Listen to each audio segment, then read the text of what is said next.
What's going on, everyone? My name is Evan Jemnikar and I'm the Daily Dino Guy. In this video, we're going to continue discussing the dinosaurs that have been recently discovered in 2025. Several of these dinosaurs are truly exceptional. They reveal a fascinating evolutionary story and even completely rewrite our understanding of dinosaur paleontology. Today, we're going over 6 of these brand new dinosaurs because there is just so much that needs to be said about them. So let me know in the comments which of these dinosaurs you think is the most interesting. First up, we have Xingxiulong yueorum, which lived in China 201 million years ago. Now, this species of Xingxiulong could reach up to 33 feet or 10 meters in length, which is bigger than the original species, which was only about 16 feet or 5 meters long. This dinosaur was an early relative of more famous sauropods, but instead, its neck was a little shorter and it was light enough to walk on 2 legs. Not only was this dinosaur the second species of Xingxiulong to be discovered, it was the 9th early sauropod to be found in China during this time period. Xingxiulong yueorum lived literally right after one of the biggest mass extinction events in history, the end Triassic extinction. This extinction was caused by an entire province of volcanic eruptions known as the Central Atlantic Magmatic Province, or CAMP for short. The CAMP eruptions lasted for over 40,000 years. The first 4 pulses ejected so much soot and ash that it plunged the Earth into a cold snap, and the final 5th pulse was so massive that it ended up being warmer than before the eruptions even started. Now, this sporadic climate change was just too much for many prehistoric reptiles, and many went extinct. But dinosaurs were actually able to survive. Once these other reptiles went extinct, dinosaurs like Xingxiulong yueorum went on to inhabit every single ecosystem in the world, even in places closer to the North Pole like China. Thus, Xingxiulong yueorum is one of the first species to mark the reign of the dinosaurs. Moving on, we have Baminornis, which lived in China 150 million years ago. Now, this early bird reached only 6 inches or 15 centimeters long, making it roughly the same size as a crow. Unlike birds today, it still had claws and teeth. But what's revolutionary about Baminornis is that it didn't have a bony tail. Now, you might be thinking, so what? Birds don't have tails anyways. Well, it's always been thought that birds lost their bony tails in the early Cretaceous, roughly 130 million years ago. But remember, Baminornis was found in the late Jurassic, 150 million years ago. Now, this pushes back bird evolution over 20 million years earlier than expected. But that's not all. Baminornis lived at roughly the same time as Archaeopteryx, the iconic first bird. Archaeopteryx still had a tail, while Baminornis did not have a tail. Now, by reconstructing the family tree of Archaeopteryx, Baminornis, and other early birds, there are likely early bird fossils that predate Archaeopteryx. Baminornis shows that there is still so much more to learn about bird evolution. Our next dinosaurs are Uriash and Petrustitan, which both lived in Romania 71 million years ago. So Uriash reached up to 38.9 feet or 11.87 meters in length, and Petrustitan was roughly 26 feet or 8 meters in length. Now, originally, all these fossils were thought to be the dwarf sauropod Magyarosaurus, but after a second look, they were actually different enough to warrant being a separate species. Petrustitan is unique from Magyarosaurus in that it has a uniquely shaped shin bone,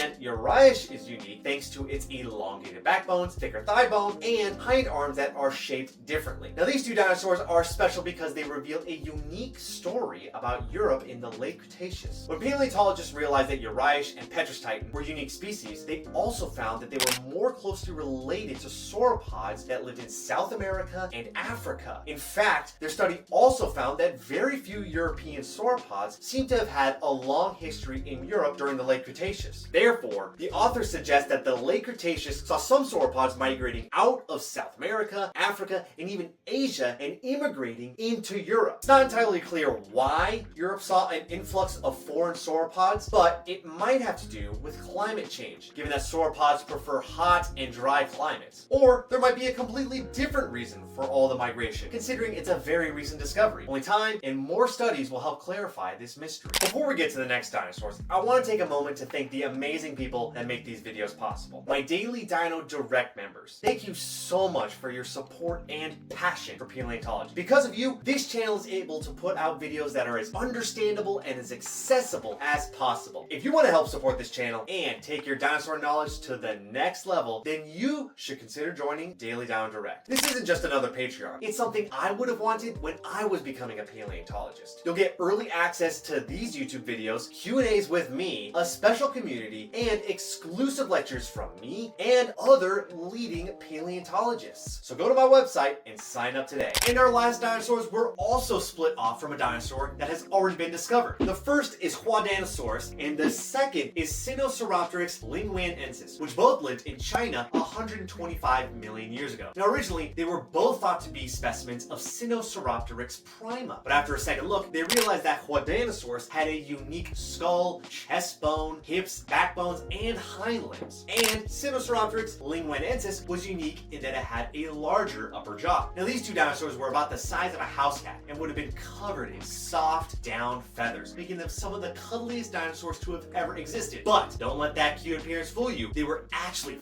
feisty little predators too. These two dinosaurs revealed that small, early feathered dinosaurs had different ways of hunting prey. Huadanosaurus had a stronger skull similar in build to larger predators like T-Rex. This meant that it was likely able to deliver more powerful bites to its prey than any other smaller dinosaur of the same size. Now on the other hand, Sinosauropteryx lingyuanensis was not quite as strong, but thanks to its unique counter-shading color scheme and its ringtail, this may have made it better suited for ambushing smaller prey. What's also really cool about these dinosaurs is that we know pretty much the exact animals they would have ate. Several specimens of Sinosauropteryx prima actually contain gut contents of the small lizard Lingyuanensis. So these other new dinosaurs likely ate small lizards too. But China in the early Cretaceous was teeming with all sorts of life. These small predators likely could have ate the first birds, early mammals, and even smaller baby dinosaurs. Based on similarly sized dinosaurs, Huadanosaurus and Sinosauropteryx lingyuanensis could probably run anywhere from 21 to 23 miles per hour or 34 to 37 kilometers per hour. Put all this together and these small dinosaurs would have been extremely agile and deadly hunters. Well, those are all 6 dinosaurs. Tune in next time to hear about all the other dinosaurs that have been found in 2025. If you made it this far into the video, then you probably love dinosaurs as much as I do. If that's true, then you should subscribe to my newsletter. Each month I gather every single study on dinosaurs that's been published, and I send it directly to you. Normally, this would cost hundreds of dollars to do, but I send it to you absolutely free. You're not gonna find another newsletter like this anywhere else, so go to my website and sign up. If you want the coolest dinosaur merch that's ever been made, like this shirt, then head over to my website and check out the full collection and get yourself a t-shirt today. If you enjoyed this survey of new dinosaurs, be sure to give it a like, subscribe, and hit that notification bell so you never miss another video discussing brand new dinosaurs. And don't forget, check out Daily Dino Guy on Instagram, Facebook, TikTok, Threads, and X for even more fascinating dinosaur facts. Until next time, keep exploring the ancient past with me, Daily Dino Guy.